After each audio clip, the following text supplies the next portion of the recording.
to install TrueTrack at approximately 3 times the width of the belt before the problem area.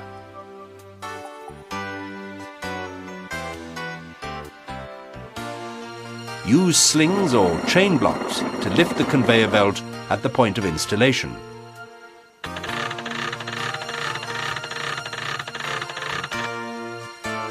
Remove the existing idler and brackets or V-return frame. Bolt L-shaped bracket onto structure. Before tightening, make certain both brackets are knocked fully forwards or backwards to ensure the L-shaped brackets are perpendicular to the structure and lined up exactly opposite each other. Once completed, tighten all bolts. Slide the rectangular-shaped bracket onto either end of the shaft, with fixing bolts facing downwards.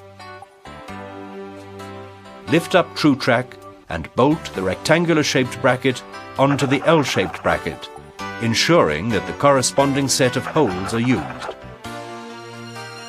Set the space between the bracket and TrueTrack evenly.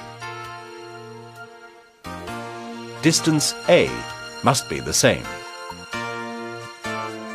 Very important. Ensure that the TrueTrack vertical axle, which is indicated by the shaft end flats, is positioned at 90 degrees, leaning in the direction of belt travel. With the slings or chain blocks, lower the belt onto the TrueTrack. Make sure that the TrueTrack has got enough tension by pushing it backwards and forwards. It should be quite stiff. If the TrueTrack moves easily backwards and forwards, there is insufficient tension. Loosen the rectangular-shaped bracket and move it upwards 1 hole on the L-shaped bracket. Recheck the tension.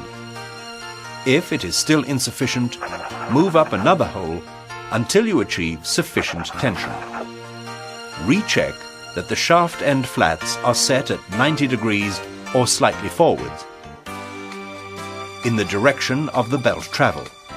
Finally, tighten and secure the fixing bolts on the rectangular-shaped bracket onto the shaft. Installation is now complete. Start the conveyor belt to test the TrueTrack flat return tracker.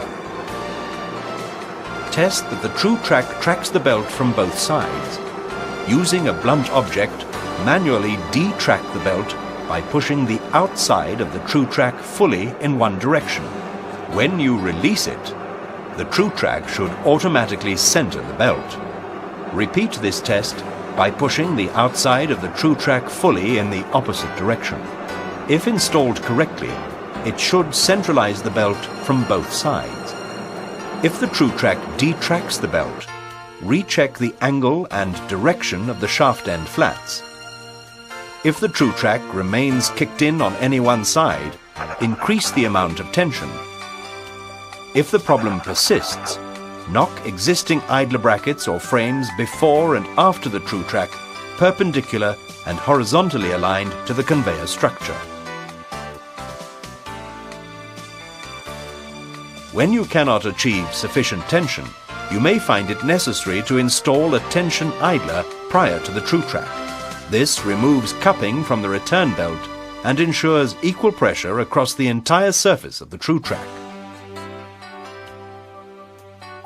Remove any other tracking devices or inverters in front of or behind the TrueTrack before testing the conveyor system, as they will reduce or interfere with the performance of the TrueTrack.